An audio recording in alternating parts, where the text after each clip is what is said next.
जय शिवराय मित्रांनो खरं तर आज एक मोठा विक्रम झालेला आहे।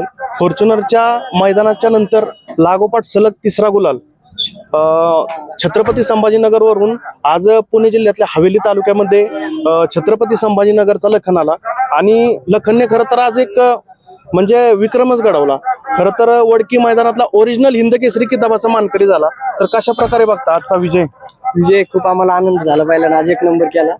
आमची इच्छा होती वडकीच्या मैदानात एक नंबर करा बैला।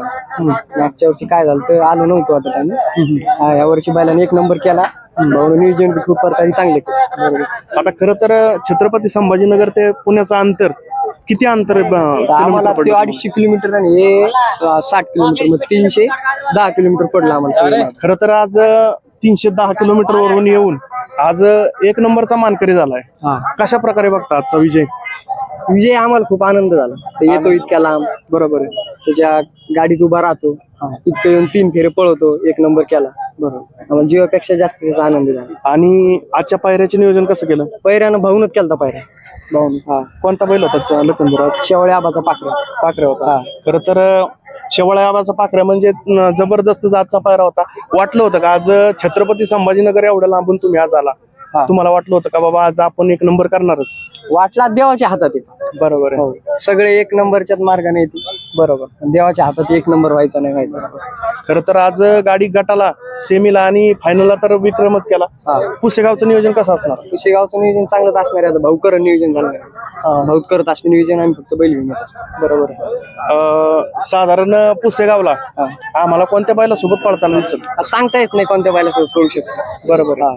तर मित्रांनो खरं तर आज लखनने एक इतिहासच केलेला आहे। ओरिजिनल हिंद केसरी किताबाचा मानकरी झालेला आहे। खरं तर कशा प्रकारे बघता हा हिंद केसरी किताबाचा मान? 35 वर्षाची परंपरा आहे। आम्ही मागच्या वर्षी काही प्रकरण आलो नव्हतो, या वर्षी बैलांना आम्हाला एक नंबर करून दिले, बरोबर। तर तुम्हाला पुढील वाटचालीसाठी खूप खूप शुभेच्छा। पुसेगाव मैदानासाठी सुद्धा आधी शुभेच्छा देतो। धन्यवाद। दोघं बोला, मी विचारतो प्रश्न। तर जय शिवराय मित्रांनो, आताच आपण छत्रपती संभाजीनगरच्या लखनची मुलाखत घेऊन आलेलो आहे आणि आज खरं तर एक विक्रमी इतिहास झालेला आहे। कारण की आपल्या छत्रपती संभाजीनगरचा लखन आणि आपल्या शेवाळे आबांचा पाखऱ्या आज जबरदस्त गट, सेमी आणि फायनलला गाडी पळाली आणि ओरिजिनल हिंद केसरी किताबाची मानकरी झाली। तर कशा प्रकारे हा ओरिजिनल हिंद केसरी किताबाचा मान बघता? जवळपास 35 वर्षापासून मैदान चालू आहे नाही का, आणि तेव्हापासून मैदान चालू असल्यामुळे या मैदानाला मागल्या वर्षी हिंद केसरीचा किताब दिलेला आहे वडकेकरांच्या। आणि मैदान पण रिस्सर होतं, गावची गाडी असली तरी रिस्सर आणि बाहेरचे असले तरी निकाल तो निकालच। आता खऱ्या अर्थाने बघायला गेलं तर छत्रपती संभाजीनगर ते आपलं पुणे जवळजवळ 250 ते 350 किलोमीटरचं एक अंतर आहे। तर ह्या पायऱ्याचं नियोजन कशा प्रकारे झालं? पायऱ्या म्हणजे आमची गाडी पळाली पण आधी, आणि पायऱ्याचं नियोजन झालं आधीच नाही का, अमोल शेठ विजय यांनी केलं नियोजन, त्यामुळे पायरा झालेला होता आणि या मैदानात खाण्याची ठरली होती गाडी, बरोबर। आणि आज खरं तर भरपूर प्रमाणात प्रेक्षक होते, पाखऱ्याचे फॅन फॉलोअर सुद्धा भरपूर होते। तर काय सांगाल त्यांच्या फॅन फॉलोअर्सला? पाखऱ्याचे, आपल्या बावऱ्याचे नाही का फॅन्स आहेत सगळ्यांचे। आणि बैल पळाय असले की सगळी पोरं असतात, आपले हिंदकेसरी राजगुरू फडपसरे ही सगळी पोरं असतात बैलांसाठी कुठं पण आणि कधी पण असतात। खरं तर एक ओरिजिनल हिंद केसरी किताबाचा मान मिळवला त्याचा एक वेगळाच आनंद असतो। ह्या मैदानाचं हिंदकेसरी राजगुरू फडपसर आणि नितीन आबा शेवाळे यांचं समीकरण वेगळे।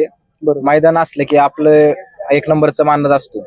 आपल्या बावऱ्यांनी 2022, 2023 ला आदत मध्ये 2022 ला एक नंबर केला आणि 2023 ला एक नंबर केला। मागल्या वर्षी जरा बैलाला दुखापत असल्यामुळे बैल इंजुरी अजून पण तरी पण आमच्यासाठी तो पळाला चांगला आज पण।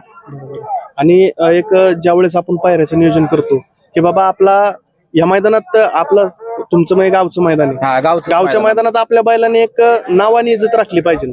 आणि खरं तर आज त्याने तुम्हाला एक ओरिजिनल हिंद केसरी किताब मिळवून दिला, तर काय सांगाल त्याबद्दल? ओरिजिनल हिंद केसरी म्हणजे बैल आपली कधी नाव नाही खाली करून देत, आणि मागल्या वर्षी फक्त जरा नियोजन पण चांगलं होतं, पण नशिबाने साथ नाही दिली आम्हाला, नाहीतर या वर्षी मागल्या वर्षी आमची हॅट्रिक झाली असते। आणि एक आपण पायऱ्याचं नियोजन म्हणू तर बघायला गेलं तर पायरा कशा प्रकारे पायरा झाला याचा? पायरा अमोल शेठ आणि विजय हे दोघं बघतात नाही का, त्यांच्या नियोजनाने करतात।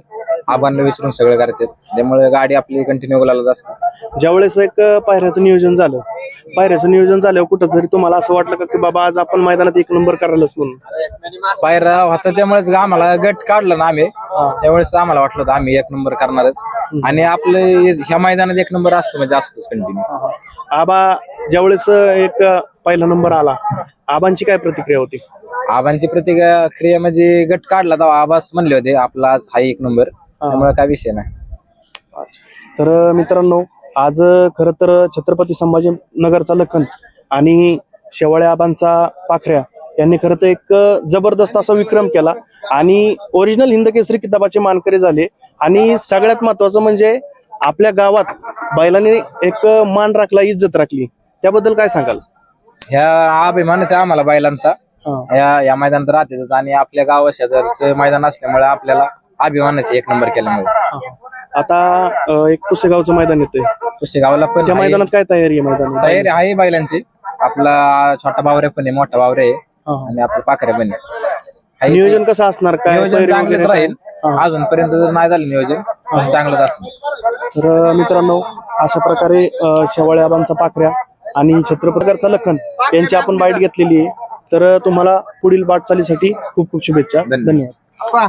मी सोडतो बैल.